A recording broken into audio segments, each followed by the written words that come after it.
कि 10 साल वाले को बोलें या 3 साल वाले को बोलें या 2 महीने वाले को बोलें या तुम्हारा बोलें या इनका बोलें, फिल्टर कर दिया अपन ने। कलर जिसका काला होगा वो कंपोस्ट होगा। लेकिन ये पहला गुण है, ऐसे इसके और भी गुण हैं, वो सभी गुण उस पर आना चाहिए, तभी जाके हम मानेंगे कि ये वाकई में कंपोस्ट है। तो दूसरा गुण है जी इसका 25% नमी होना। देखो, अगर नमी में कमी हुई तो समझ लो कि इसके अंदर जो माइक्रोब्स होंगे वो मर जाएंगे। कंपोस्ट का मतलब ये है कि इस कंपोस्ट में माइक्रोब्स हैं, बैक्टीरिया हैं, समझ गए ना। अब ये बैक्टीरिया जब होंगे कहीं पे, तो बैक्टीरिया का मतलब लिविंग ऑर्गेनिज्म, और लिविंग ऑर्गेनिज्म का मतलब भोजन, पानी और हवा की व्यवस्था, क्योंकि इसके बगैर तो 2 मिनट भी जीवन संभव नहीं है कि नहीं है। तो इसका मतलब ये हुआ कि जो भी हम कंपोस्ट को परिभाषित कर रहे हैं, उस कंपोस्ट में इतनी नमी होना चाहिए ताकि उसमें वो जीवाणु रहें। अब पता चला कलर तो काला है साहब, लेकिन नमी नहीं है उसमें बिल्कुल भी, तो क्या है, वो तो राख है। राख मतलब कुछ नहीं है उसके अंदर, समझ लो जीवाणु है ही नहीं है, ताकत है ही नहीं है, मरा हुआ प्राणी है, प्राणी है पर मरा हुआ है, ऐसा इसका भी है। तो ये नमी 25% होना ये कंपलसरी है अगर किसी भी आप कंपोस्ट को कंपोस्ट कह रहे हैं तब। तीसरा,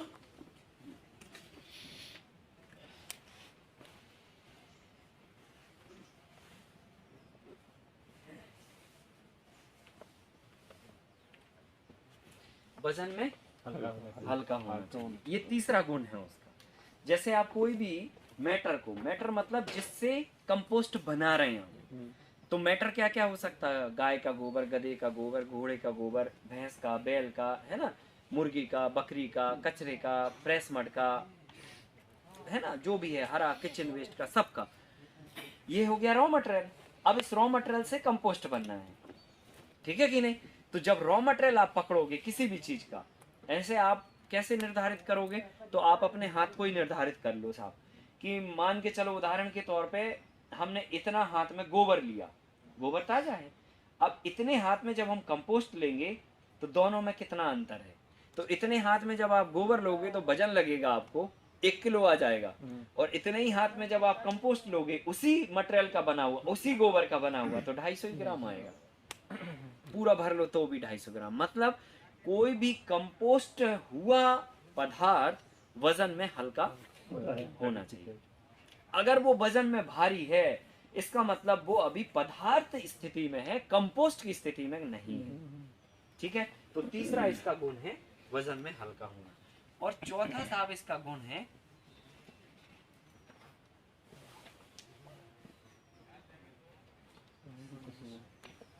सौंधी खुशबू आना, ठीक है। सौंधी खुशबू का मतलब ये होता है कि सौंधाहट आना उसमें। अच्छा, अब इसको कैसे समझ सकते हो, आप सब लोग जानते हो जब बारिश का समय आता है तो क्या होता है कि जब मिट्टी पे पहली बूंद पड़ती है ना, आती है ना, वही सेम महक जो है ना ये कंपोस्ट में आना चाहिए। इसका मतलब ये है कि मिट्टी पे जैसे ही बूंद पड़ी, अभी तक उसमें भोजन था, हवा थी, नमी नहीं थी, तो बैक्टीरिया सुस्त अवस्था में थे। जैसे ही पानी की बूंद मिली, नमी मिली, तीनों चीजें पूरी हुई और बैक्टीरिया एक्टिव हो गए। बैक्टीरिया एक्टिव हुए तो वो गंध क्रिएट करते हैं, वो बैक्टीरिया की जिंदा रहने की खुशबू है, जो पानी की बूंद गिरने के बाद एकदम से आती है, फिर उसके बाद नहीं आएगी, फिर जब आप मिट्टी को उठा के सूंघोगे तभी आएगी। समझ गए ना। तो जिस मिट्टी में ये खुशबू आती है, कौन सी वाली, सौंधी खुशबू, समझ लो उस मिट्टी में भरपूर बैक्टीरिया है। और जिसमें ये मिट्टी में खुशबू कम आ रही या नहीं आ रही, तो समझ लो बैक्टीरिया वहां पे बहुत कम है। और सौंधी खुशबू ही जो मिट्टी में आ रही है, वही अगर किसी भी कंपोस्ट में आ रही है, इसका मतलब दोनों के बैक्टीरिया सेम है। और अगर नहीं आ रही तो समझ लो यहाँ पे कुछ बैक्टीरिया, वहां पे कुछ बैक्टीरिया, दोनों को मिलाओगे, फाइटिंग होगी, जो ताकतवर रहेगा वो जिंदा रहेगा। तो इसमें क्या होता है, नुकसान होता है खेती के अंदर। लोग जो है ना किसी भी कचरे के ढेर को 3 साल पुराना कह के कंपोस्ट समझ के डाल देते हैं, जबकि उस पे ये तीनों शब्द, चारों शब्द लागू ही नहीं होते। कचरे का ढेर 4 साल पुराना पड़ रहा है, उससे जरूरी नहीं कि वो कंपोस्ट हो जाए। कंपोस्ट होने की भी परिभाषा अलग है, क्योंकि कंपोस्ट किसको करना, बैक्टीरिया को करना। और बैक्टीरिया मतलब लिविंग ऑर्गेनिज्म, और लिविंग ऑर्गेनिज्म मतलब भोजन, पानी और हवा की व्यवस्था जहां होगी वहीं बैक्टीरिया काम करेंगे। अब देखो क्या होता है, जैसे 10 साल पुराने खड्डे में आपने गोबर डाला तो क्या होगा, 10 फीट पुराना, 10 फीट गहरा गड्ढा है और 10 साल पुराना ढेर है, तो कोई भी कहेगा साहब 10 साल पुराना मतलब वो तो 60 दिन में बन जाता है, वो तो 10 साल पुराना है, मतलब वो उससे भी अच्छा है, जबकि वो अभी कंपोस्ट ही नहीं हुआ। क्यों? क्योंकि आपने जब खड्डे में डाला तो क्या हुआ, एक के ऊपर डालते गए डालते गए डालते गए डालते गए, ऊपर तक पहुंच गए। अब जो है ना 10 फीट गहराई में हवा ही नहीं जा रही साहब, पानी भी नहीं जा रहा है ना। पानी तो समझ लो कि गोबर में ऑलरेडी नमी है, माना की नमी है, गोबर खाने को भी है, भोजन भी है, हवा पानी भी है, लेकिन क्या नहीं है, हवा नहीं, हवा नहीं है। हवा नहीं है तो बस खेल खत्म। आपके सामने जो है ना कितना ही भोजन पड़ा रहे और पानी में डूबे रहो साहब, सांस नहीं मिलेगी तो आप है कि नहीं है। तो मतलब किसी भी एक चीज से आपके जीवन की रुकावट हो सकती है, मतलब आप जिंदा नहीं रह सकते। ऐसे बैक्टीरिया 10 फीट गहरे पे जिंदा ही नहीं रहते, तो जैसा डालो वैसे निकलता, 10 साल क्या 20 साल बाद निकालोगे तो भी वैसे ही निकलेगा। तो ये सिद्धांत हमने आपको इसलिए पहले दिन समझाया था कि जो लिविंग ऑर्गेनिज्म की कैटेगरी है उसमें जो भी जिंदा प्राणी आते हैं उन सभी पर एक जैसे नियम लागू होते हैं, और भोजन, पानी और हवा की जो व्यवस्था है वो किसी भी लिविंग ऑर्गेनिज्म के वर्चस्व के लिए या उसके अस्तित्व के लिए आवश्यक है। और जब किसी भी जीव का अस्तित्व होगा तभी तो वो काम करेगा, है कि नहीं है। तो इसलिए हमको ये फाइंड आउट करना। अब हम किसी भी कंपोस्ट को उठा के देखेंगे तो हम ये नहीं तय करेंगे कि ये 4 साल पुराना है तो इसीलिए कंपोस्ट होगा, है। हम ये तय करेंगे कि उसका कलर काला हुआ कि नहीं हुआ, उसका नमी इतना है कि नहीं है, इसका वजन इतना है कि नहीं है, और इसमें सौंधी खुशबू आ रही कि नहीं आ रही। अगर ये चारों चीजें खरी उतरी उस मटेरियल पे तो भले चाहे वो कल का हो पर वो कंपोस्ट है। और जो 10 साल पुराना भी हो और ये 4 बातों पे खरा नहीं उतर रहा वो मटेरियल, मतलब वो कंपोस्ट नहीं है। ये आपको ध्यान में रखना। अगर हमने ये पॉइंटों पे चेक करके मटेरियल खेत में डाला तो निश्चित तौर पे 100% लाभ देगा। 100% कहीं गुंजाइश नहीं है, 1% भी गुंजाइश नहीं कि ना दे। और अगर ये चेक ना करके डाला आपने तो फिर 100% गुंजाइश है कि वो नुकसान देगा। और अभी यही हो रहा है प्राकृतिक और जैविक खेती में। क्या कर रहे हैं लोग, कोई भी मैटर को उठा के खेत में डाल दे रहे हैं और कह रहे हैं साहब हमने तो जैविक खाद डाली है। अब वो क्या हो रहा, पहले कम कचरा हो रहा था अब ज्यादा हो रहा, क्योंकि वो कचरा उसमें कंपोस्ट ही नहीं हुआ अभी। जब वो कलर काला हो जाएगा और सौंधी खुशबू देगा, इसका मतलब आप उसमें कोई भी बीज नहीं बचे, सब कंपोस्ट हो गए, है कि नहीं है। अच्छा, रोड पे जो ढेर लगता है उसके साथ क्या होता है, देखो पहले दिन हमने डाला कचरा, बाजू वाले ने अपने घर का भी डाल दिया कचरा, है कि नहीं है। फिर हमने गोबर भी डाला, फिर हवा में उड़ रही प्लास्टिक भी उसमें जाके चिपक गई, है कि नहीं है। और फिर पता चला गांव के बच्चे ने जाके उस पर पोटी भी कर दी, है ना, कुत्ते ने भी अपना कर लिया, है ना, जिसको मौका मिला उसी ने ढेर समझ के, और है ना। तो क्या हुआ, वो शुद्ध कचरे का एक ढेर है आपका, वो खाद नहीं है। और लोग जो है ना उसी को जो है ना जैविक खाद समझ के भर भर के ट्रालियों में, और क्या करते हैं गर्मी के समय में डालते हैं। हमने अक्सर देखा जब गेहूं कट जाता है ना तब वो धूप में लगे हैं, उन्होंने कहा साहब अब मैदान हो गया, आप कहीं से भी घुसा दो ट्राली। अब इतनी गर्मी में जब आप खाद डालोगे तो क्या होगी, उसकी नमी खत्म हो जाएगी, और नमी खत्म मतलब बैक्टीरिया खत्म। अब क्या बचा वहां पे, डेड बॉडी बची है और कचरा बचा है, प्लास्टिक है, उसमें बहुत सारे सीड्स हैं और बहुत सारी फंगस और फफूंद है। क्योंकि हर एक स्टेज का भोजन अलग अलग जीवों का होता है, बात समझ रहे ना। जैसे मान के चलो एक पपीता रखा है यहाँ पे, अच्छा बढ़िया सुंदर पका हुआ, अब वो किसका भोजन है, वो हमारा भोजन है। जब हमने उस पपीते को खा के वेस्ट कर दिया तो वो किसी और का भोजन है। अब बात समझ में आ रही। तो क्या हो रहा, स्टेज बदली तो भोजन करने वाले जीव का भी नाम बदल गया। अब यहां पर जब तक वो कच्चा गोबर है तब तक वो किसी और का भोजन है, और जब वो पक गया मतलब ये गुण आ गए उसमें, अब वो किसी और का भोजन है। और वो किसका भोजन है, वो मिट्टी के माइक्रोब्स का भोजन है। सौंधी खुशबू आ गई मतलब मिट्टी वाले जो बैक्टीरिया हैं वो उसके अंदर आ गए। ये अब बेसिक बातें हमें पता नहीं होती, इसलिए हम गलतियां कर देते हैं। आप हमेशा ध्यान रखो, कोई भी गोबर आप खरीदो, कुछ भी करो, बाहर से लाओ या खुद बनाओ, जब तक ये 4 चीजों पे वो खरा ना उतरे ना तब तक आप उसको डालो मत। भले इसमें रॉक फास्फेट मिलाया वो अलग मैटर है, वो फास्फेट बेस्ड कंपोस्ट होगा। पोटास हम इसमें इंग्रेडिएंट पोटास का बढ़ाएंगे, वो पोटास बेस्ड कंपोस्ट होगा, लेकिन कंपोस्ट की डेफिनेशन नहीं बदलेगी। बात समझ रहे हैं? चाहे वो तुम्हारा नॉर्मल कंपोस्ट हो, चाहे वो पोटास वाला कंपोस्ट हो, चाहे वो फास्फोरस वाला हो, चाहे वो नाइट्रोजन वाला हो, चाहे जो भी वाला हो, इसमें ये 4 चीजें होनी चाहिए। क्लियर हो गया? ये सामान्य एक परिभाषा है जिससे हम भ्रमित ना होके अपने नॉलेज को नोट करें और किसी भी खाद को डालने से पहले ये 4 चीजें हम चेक कर लें। ठीक है? हाँ, एक वर्मी कंपोस्ट है। हाँ। जो नमी उसमें से 25% होना जरूरी है, और 25 से मान लो कम हो गई या एकदम पूरी चली गई, बाद में वापस उसमें नमी करके बाद में यूज करें तो वो कर सकते हैं, पर उतना फिर परफॉर्मेंस आने में उसको बहुत वक्त लगता है। वो माइक्रोब्स उतना वापस डेवलप होने में टाइम लगता है। होता तो है, उसमें कोई दिक्कत नहीं। जैसे आप मान के चलो, आप रनिंग में 4 रोटी रोज खा रहे हैं, फिर 4 दिन नहीं खाई तो चल तो जाएगा, आप जिंदा तो रहोगे 4 दिन, पर आपको फिर वापस आने में 2 दिन तो लगेंगे, है कि नहीं? फिर एक दिन क्या होगा, बहुत अभी एकदम बिल्कुल चिल्ला के भूख लगी है, फिर आप क्या करोगे, 4 की जगह पे 6 सूट डालोगे। अब 6 जैसे सूटोगे तो यहाँ लोड पड़ेगा इंजन पे, तो वो इंजन भी जो है ना कहेगा यार आप बहुत खा लिया, यार ज्यादा खा लिया, तो वो 1-2 दिन फिर वो सेटलमेंट में आपके लगेंगे। तो ऐसे फिर 2 दिन बाद आपका रूटीन बनेगा। ऐसे ही जब आप पानी इसमें डालोगे तो 3 मतलब उसका भी अपना एक टाइम है, वो समय लेगा। तो नुकसान क्यों करना, मतलब नुकसान क्यों करना, अपन मेंटेन करके ही रखें। उसके तरीके हैं छोटे छोटे, वो हम अभी आपको एक्सप्लेन कर देते हैं प्रैक्टिकली। ठीक है? 6-7 महीने से ऐसे जो ट्रेडिशनल रखते हैं, ऐसे गोबर डालते गए वैसा रखा है अभी, तो उसमें कुछ ऐसा कर सकते हैं कि उसमें से कॉम्पोस्ट कर सकते हैं, बिल्कुल कर सकते हैं। मैं आपको अभी समझाता हूँ। देखो, इसके लिए कुछ जैसे ये चीजें हैं ना, अब जैसे ये सवाल जो आया यहाँ पे एक बात निकल के आ रही कि अगर इस तरह की सिचुएशन है तो हम उसको कैसे हैंडल करें, या उस सिचुएशन को इसमें कैसे कन्वर्ट करें। जैसे 10 साल पुराना आप ढेर लगाया, अब वो ढेर का क्या करें कि वो ये बन जाए, ये भी तो सवाल है ना। है कि नहीं? वो ढेर तो है, अभी 10 साल का है, अगले साल 11 का हो जाएगा, लेकिन वो रहेगा वैसा ही का वैसा, 1 साल और जुड़ जाएगी उसमें। तो हम उसको बदलने के लिए क्या करें, उसका मैं अभी आपको डायग्राम के साथ में आपको प्रैक्टिकली फील्ड पे दिखा के समझा देता हूँ। ठीक है? तो वहाँ पे और अच्छे से समझ आए। एक बार आप ब्रोम खाद के बारे में बता दीजिए, कैसा गोबर रहेगा, कितने दिन में तैयार? गोबर जो है ना, उसमें एक मतलब ताजे गोबर से लेकर 1 माह तक का गोबर चलेगा। ताजा गोबर सबसे बेस्ट होगा, लेकिन ये संभव नहीं है कि ताजा गोबर उतनी मात्रा में आपको मिल जाए।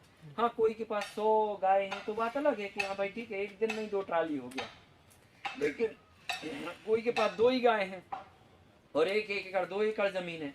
अब खाद बनानी है, उसको सीजन पे इकट्ठा करना 2 टन माल, तो उसको फिर क्या करना पड़ेगा, 1 महीने का गोबर इकट्ठा करके फिर कंपोस्ट का पिट बनाना पड़ेगा। हाँ, फिर 1 महीने का इकट्ठा करो, फिर दूसरा पिट बना दो। कितने महीने में तैयार?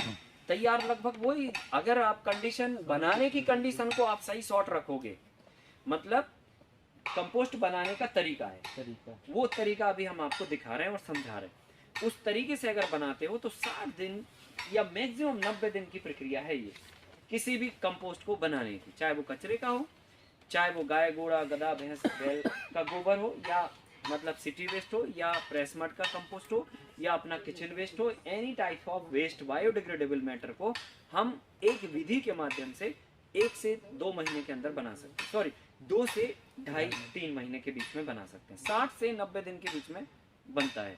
और इस काम को अगर फास्ट करना है तो जो हमने आपको सूक्ष्म पोषक तत्व बनाने का फार्मूला बताया था, और उसमें हमने बोला था कि वेस्ट डिकम्पोजर भी यही है, बस सरसों की खली हटा दो, 2 अलाइनमेंट कर दो, सरसों की खली घटा दो और ईस्ट ऐड कर दो, और 24 घंटे बाद आप यूज कर लो।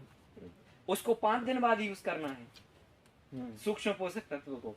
और अगर आपको वेस्ट डिकम्पोजर बनानी है तो सरसों की खली बस हटा के ईस्ट जोड़ के, कितनी मात्रा में? और वो भी जरूरी नहीं है कि ईस्ट आपको मिल जाए और जोड़ो ही आप, वो भी ऑप्शनल है।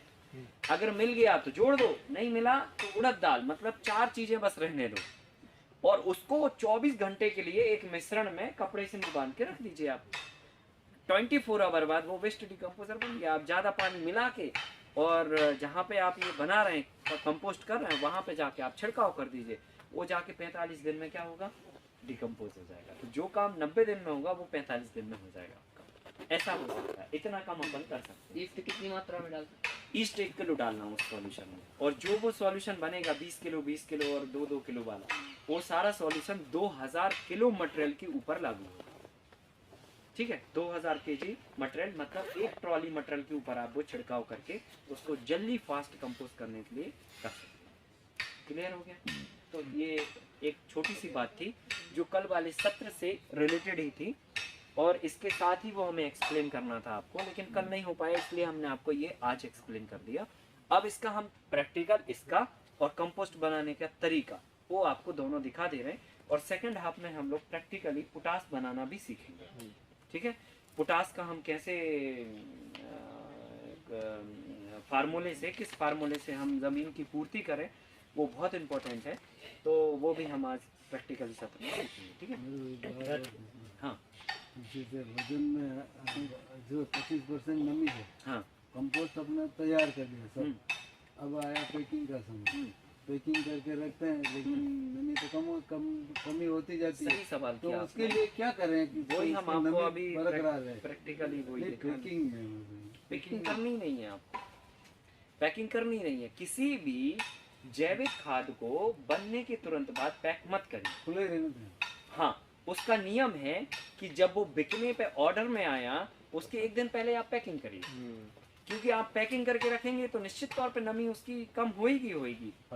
आपने जब तौला तो पता चला 50 किलो की बोरी भरी, और फिर वो एक महीने बाद जब आपने बेचा तो वहां निकली 45 किलो की, तो वो कहेगा आपने हमें कम दी खाद। आप कहोगे नहीं हमने 50 भरी थी, अब लड़ो फिर। अब कोई समझने को तैयार नहीं है कि वो नमी मॉइस्चर कम हो गई होगा। उसके लिए क्या करें, यही तो। हाँ, तो उसके लिए पैकिंग नहीं करना। आपका जो मटेरियल निकला आपने निकाल के एक जगह पे ढेर लगाइए, और ढेर लगा रहने दीजिए। ढेर या तो शेड में होना चाहिए या छाया में पेड़ के नीचे होना चाहिए, और उस पे आप एक जूट का फटा हुआ त्रिपाल सिलवा लो और जाके उसके ऊपर ढक दो। ठीक है, और बस 15 से 20 दिन में एक फुहार मार के पानी देते रहो, खत्म। जब मन मर्जी आए तब पैक कर दो और दे दो, फिर उसकी नमी कभी कमी नहीं होगी, है ना। हम लोग भी ऐसे ही करते हैं, पेड़ के नीचे ढेर लगा के रखते हैं। यहाँ पे देखो रखा है ढेर लगा के, उधर पे भी ढेर लगा के रखा है, नमी नहीं होती, फिर कमी वो बना रहता है। फिर जब हमें जरूरत है, अच्छा हमें दिखा कि 15-20 दिन हो गए, थोड़ा थोड़ा मॉइस्चर उड़ गया, हमने जाके पानी की फुहार मार दी, बस, है कि नहीं है। और फिर जब जरूरत आई तो फटाक से छाना और अपने दे दिया, या छान के भी रखो, लेकिन नमी उसकी बनी रहे ऐसी व्यवस्था में आप रखिए। तो या तो आप शेड के नीचे रखो बिल्कुल, या पेड़ की छाया के नीचे रखो। और अगर जूट का बोरा ना भी हो पाए तो आप बायोडिस्पोजेबल कोई भी मैटर ले लो, आप गन्ने की पत्ती ले लो अगर है आपके पास, तो नहीं है तो केले का पत्ता ले लो, वो है आपके पास तो ऐसे कुछ भी डाल दो उसके ऊपर, पराली से भी ढक सकते हैं। तो उससे क्या होगा कि वो जब ढका रहेगा तो मॉइस्चर एवापोरेट नहीं होगा। और नहीं तो जूट का बोरा का त्रिपाल आप सिलवा लो और बस जाके आप ढक दो उसके ऊपर, वो तरीका है। नहीं तो ये मैट वगैरह भी ढक सकते हैं, पर मैट एडवाइजेबल इसलिए नहीं करते क्योंकि ये प्लास्टिक मैटर है। दूसरा क्या है, इसके अंदर एरिएशन नहीं होता प्रॉपर, है ना।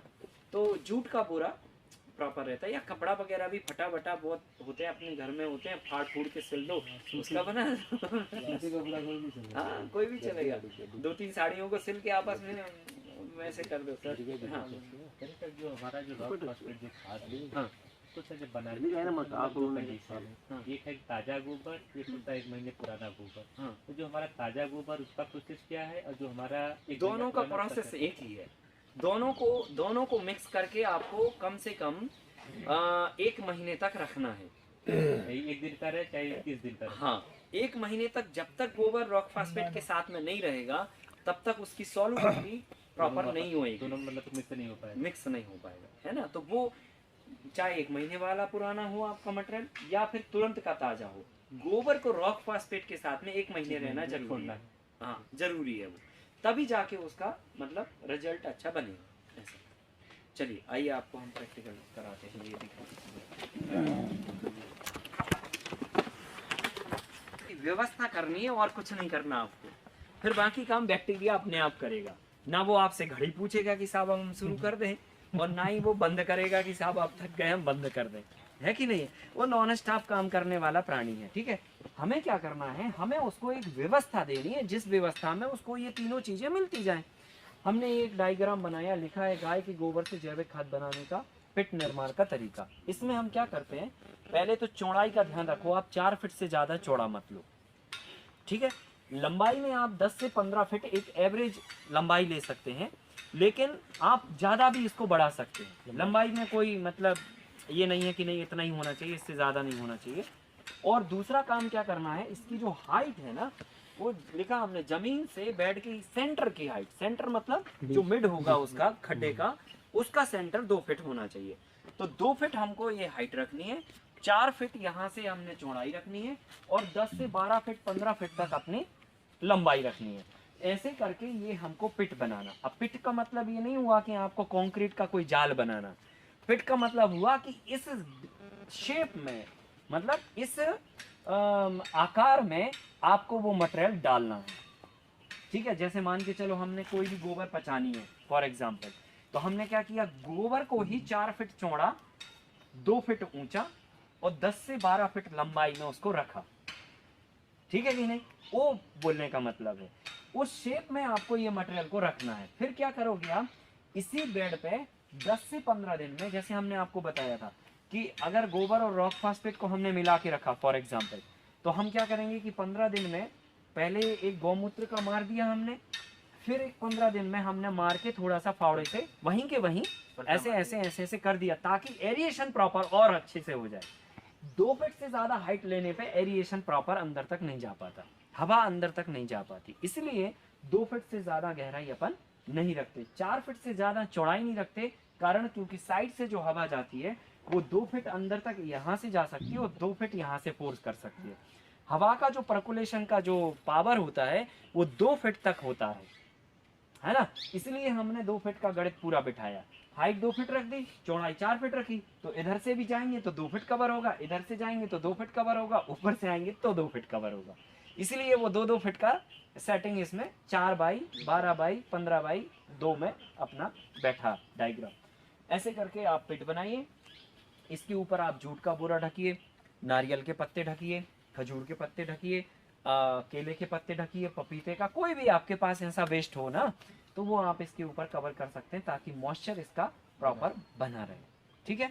तो इस तरीके से ये कंपोस्ट। अच्छा, अब इसमें गौमूत्र तो हमने डाल दिया, लेकिन अब हमें ये भी लग रहा है कि देखो 2 चीजें हैं, जब रॉक फॉस्फेट आप डालोगे तो 2 काम करने हैं आपको, कंपोस्ट भी जल्दी करना है, और दूसरा क्या है ना, रॉक फॉस्फेट को सॉल्युबल भी करना है। तो रॉक फॉस्फेट को सॉल्युबल करने के लिए हम गौमूत्र का 2 स्प्रे मार रहे हैं, ठीक है कि नहीं। और इसको क्या बोलते हैं, तुम्हारा कंपोस्टिंग के लिए हम क्या करेंगे, वेस्ट डिकम्पोजर का एक स्प्रे मार देंगे। तो वेस्ट डिकम्पोजर का स्प्रे हर कंडीशन में एप्लीकेबल होगा, चाहे आप ये बर्मी फास वाला कंपोस्ट बनाएं और चाहे आप नॉर्मल किसी कचड़े का कंपोस्ट बनाएं। समझ में आ रही बात है ना। तो वेस्ट डिकम्पोजर तो जल्दी पचाने के लिए यूज होगा, और गौमूत्र रॉक फॉस्फेट की सॉल्युबिलिटी के लिए होगा। तो जब भी आप रॉक फॉस्फेट और ये वाला कंपोस्ट बनाओगे तब आपको गौमूत्र का एप्लीकेशन करना है, ठीक है। और जब आप नॉर्मल कंपोस्ट बनाओगे या रॉक फॉस्फेट वाला बनाओगे और आपको जल्दी कंपोस्ट चाहिए, तो आप वेस्ट डिकम्पोजर का इस्तेमाल करें। तो इसी पिट के ऊपर आप एक बार छिड़क दीजिए और छिड़क के उसको ऐसे ऐसे करके